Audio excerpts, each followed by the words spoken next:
दोस्तों जापान के अंदर बीटल की एक प्रजाति है जिसको एक्यूटिक बीटल भी कहा जाता है या वाटर बीटल भी कहा जाता है, जिन्होंने अब फ्रॉग से बचने की नई टेक्निक निकाल ली है, जिसमें 93.3% बीटल ऐसे हैं जो कि इस टेक्निक के माहिर हो चुके हैं। ये एस्केपिंग टेक्निक है जो कि एंटी फ्रॉग होती है। इनके लिए कह सकते हैं आप ये एंटी फ्रॉग डिफेंस टैक्टिक है। अगर कोई भी फ्रॉग इन पे अटैक करता है और इनको खा लेता है तो मात्र 6 मिनट में ये पीछे के रास्ते से निकल जाते हैं उनके। ये सीधा एस्फोगस के अंदर घुसते हैं जो कि मुंह के रास्ते इनको स्टमक में लेके जाता है। इसके बाद में स्मॉल इंटेस्टाइन, इसके बाद में लार्ज इंटेस्टाइन के अंदर ये घुसते ही बाहर को निकल जाते हैं पीछे के रास्ते। यहाँ पर जो डाइजेस्टिव एंजाइम है या कह लो डाइजेस्टिव एसिड है जो स्टमक के अंदर रहता है, वो आप कहोगे यार वो तो मार ही देगा, नहीं, स्पीड काफ़ी ज़्यादा की रहती है इनके लिए, जिसकी वजह से वहाँ पहुँचते ही ये निकल जाते हैं, जो कि सबसे ज़्यादा डेडली स्पेस रहता है इनके लिए। तो वहाँ से निकल गए, इसके बाद में ये पीछे के रास्ते से निकल ही जाएंगे और इसमें पूरे ये ऑन एवरेज 6 मिनट ले लेते हैं बस।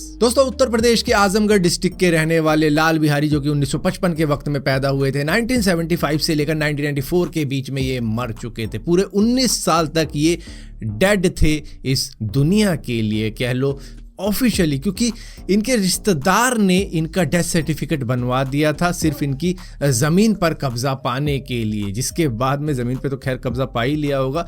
अब इनको मालूम ये तब चला जब ये लोन के लिए अप्लाई करने के लिए गए थे कि भैया इनकी ज़मीन तो किसी और के नाम कर दी, और ये मर चुके हैं, ये जिंदा है ही नहीं। जिसके बाद में पूरे 19 साल लग गए इनको ये प्रूफ करने में कि मैं जिंदा हूँ। इन्होंने अपने आप को प्रूफ करने के लिए क्या क्या नहीं किया, खुद को अरेस्ट करवाने की कोशिश करी पुलिस को, लेकिन वहाँ भी कोई आइडेंटिफिकेशन ना मिलने पे ये वहाँ से भी बच गए, मतलब अरेस्ट ही नहीं किया पुलिस ने क्योंकि इनके कोई आइडेंटिटी नहीं। इसके बाद में और भी कई चीज़ें होती रही इनके साथ में, जहाँ पर कोर्ट ये वो हर चीज़ करने के बाद में 1994 में जाके कोर्ट ने माना कि हाँ भाई तुम जिंदा हो। दोस्तों रशिया का एक व्यक्ति था जिसका नाम था फ्योडर वैसिलेव, जिसने शादी की एक महिला से और उससे उसने 69 बच्चे किए।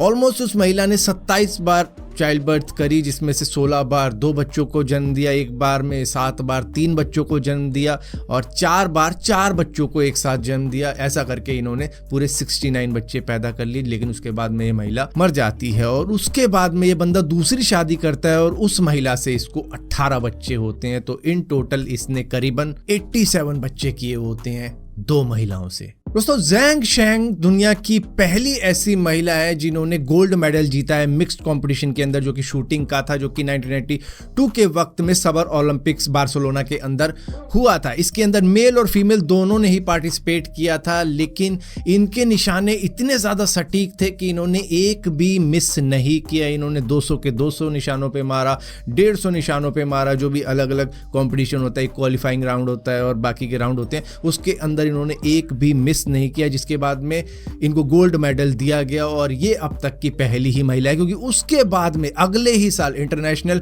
शूटिंग यूनियन ने ये फैसला किया कि सिर्फ मेल ओनली कंपटीशन होगा।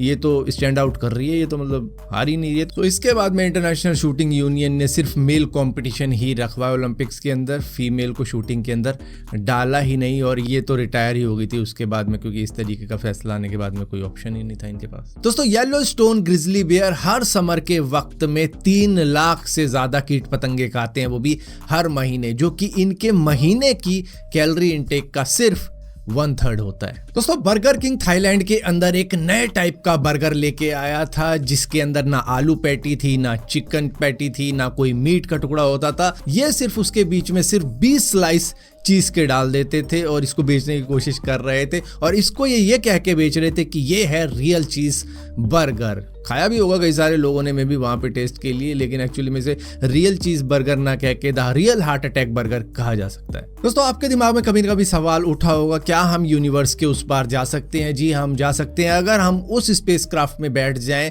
जो कि 1G का एक्सेलरेशन कॉन्स्टेंटली देता चला जाए हमारे पूरे जीवन काल के अंदर, तब जाके हमारी पूरी लाइफ निकलने के बाद में शायद हम यूनिवर्स को पार कर सकते हैं, वो भी उस यूनिवर्स को जिसको हम जानते हैं, क्या पता उससे भी आगे हो।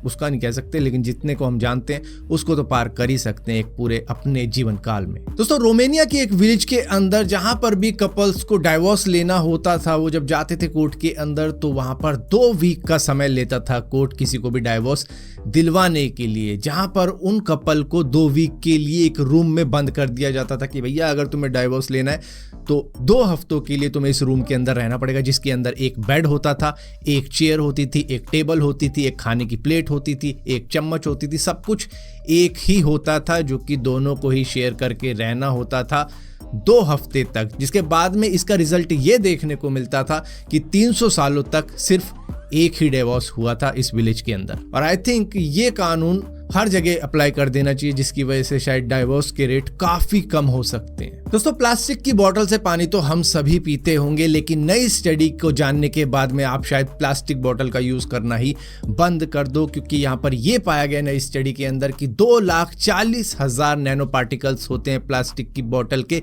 पर लीटर के अंदर। तो यहाँ पर इससे पहले की स्टडी के कंपैरिजन में ये 100 गुना ज्यादा कंसंट्रेशन है उस नैनो पार्टिकल का पर लीटर के अंदर।